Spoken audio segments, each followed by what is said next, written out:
Okay, so next up we'll be kind of covering the special effects and digital cinema portion of the chapter. So, in recent years, special effects have really taken off due to the advent of computer technologies, and teams of artists and technicians work together to provide, sketches, models, animations, and sets that are really fantastic. At the same time, they can be very believable. So, Industrial Light and Magic, it's called IML a lot of the time, is a special effects division of Lucasfilm, which is owned by George Lucas, who is the famous director of Star Wars. And Industrial Light and Magic is his studio, his special effects studio, and they are basically kind of the leaders of this movement. They started in the 1970s and 80s. So George Lucas of Star Wars has been a really big player and a really big influence on special effects in movies and the adaptation of digital technology for shooting movies. And so he also was responsible for the increased use of computers to edit film. So we're going to kind of talk about a relatively recent example. It's really actually not that recent at all, but if you haven't seen it, it's a pretty neat movie, and it incorporates digital special effects. It's called Pan's Labyrinth by Guillermo del Toro. We kind of talked about Guillermo a little bit earlier on in the semester and his sketchbooks, but he's basically a Mexican director, Mexican-American, and this movie was kind of a joint Spanish-American production that told the story of an 11-year-old girl in Spain that has a really vivid imagination, and it really starts to run wild and kind of blend with reality. So we start to kind of feel confused as a viewer as to what's real and what's not. And this actually takes place in the 1930s, and she has a really difficult life because her stepfather is like really mean. And it kind of leads her to take refuge in her own fantasy world that she's created in her own mind. That's often populated by different creatures. So there's like flying fairies and trees that move and all these characters, led by a faun that kind of represents a kingdom beyond this world. So definitely a very rich fantasy movie that employs a lot of digital special effects. And so in this scene here, we can see a still from Pan's Labyrinth, which was Guillermo del Toro's 2006 feature-length film. And you can see here there's an actor, which is basically there's a monster here that's actually an actor wearing a costume of sorts, and it's actually about to wake up and insert the two eyeballs on the dish in front of him into the palms of his hands, because that's actually where he sees from, apparently. And so the film was shot digitally, and incorporating digital special effects was really a seamless process because the files are already digital, so to put them on the computer and add special effects with the computer is kind of a seamless process because everything is digital. And basically, the principal theme of this movie is that our imagination can really help us cope with adversity. And it has a lot of different, characters that testify to the director's imagination and creativity. And it's actually kind of scary too. I don't know if you've ever seen it, but when I saw it, I was actually pretty scared. It was one of the scariest movies I had seen in a long time. So we'll kind of talk about the shift from traditional film. So it was kind of a gradual shift from traditional film to digital cinematography. And, by the time Pan's Labyrinth was shot, it was basically complete at that stage in 2006.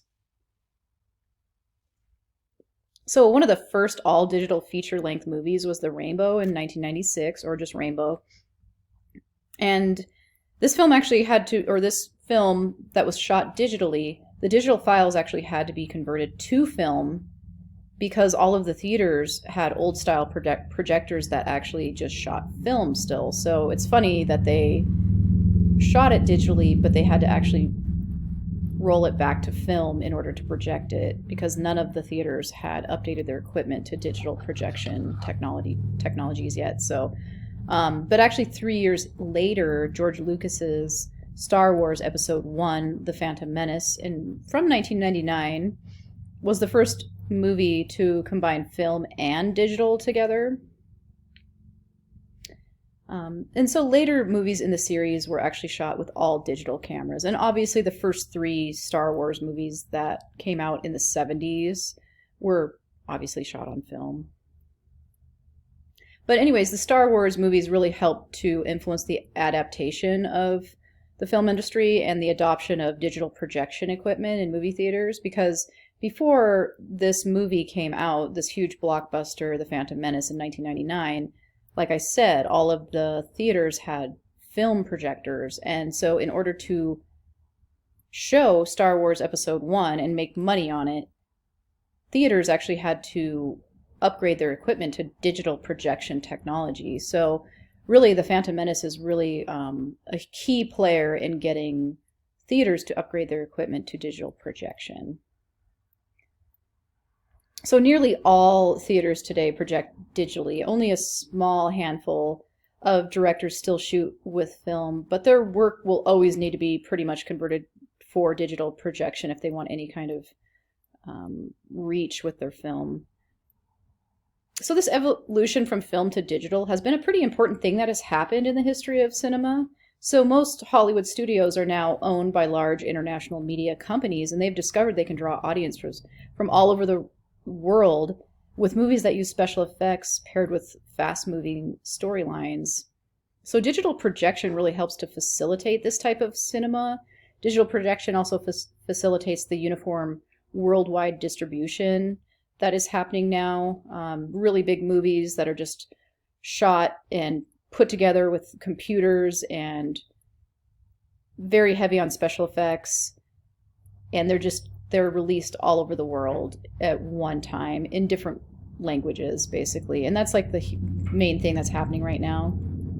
And instead of having to ship off heavy film cans, theaters can now receive basically a 2-inch thick hard drive that they could just plug into a projection device. So that's really changed since film, anyway, with the digital technologies taking over. So one of the more recent blockbusters that we'll kind of talk about that was shot in this new way is Ridley Scott's Prometheus.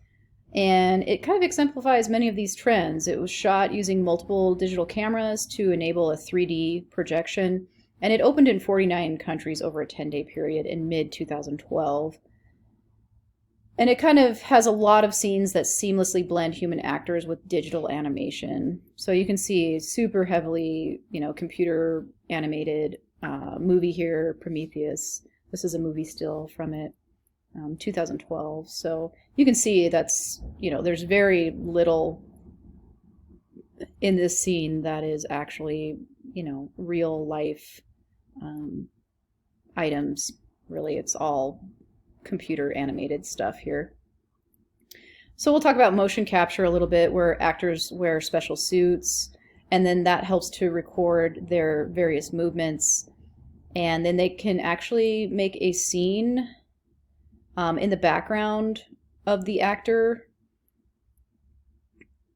And the actor can even become like a digital monster and can be easily inserted into another digitally shot or constructed scene. So these suits allow capture without markers. They have new ones anyway. So there's no markers on the suit necessarily like there used to be. But you can see this is kind of an example of one of these motion capture suits. And these just keep on getting more and more advanced as time goes on. And then there's also a new technology. Virtual reality is probably the latest technical innovation in cinema. And, three-dimensional cameras are used to shoot these movies, these VR movies. And then a viewer has to actually wear a headset to see the movie. And you really feel like you're in the movie. And you can actually view them on your smartphone. So one that we'll kind of talk about here is by Jancica Bravo, and it's called Hard World for Small Things. And it's basically kind of a 6-minute short film that takes place in South Central Los Angeles. And then the viewer is kind of, if you're wearing the VR, you are basically sitting in the backseat of a convertible as it drives through a neighborhood. You chat with a couple of characters. You park outside a convenience store, and then inside of the convenience store, the characters and yourself have an encounter with a policeman, and it leads to this really tragic shooting and accident, or not accident, but incident. And the movie really vividly portrays a police-involved shooting, which is one of today's really big social issues, actually.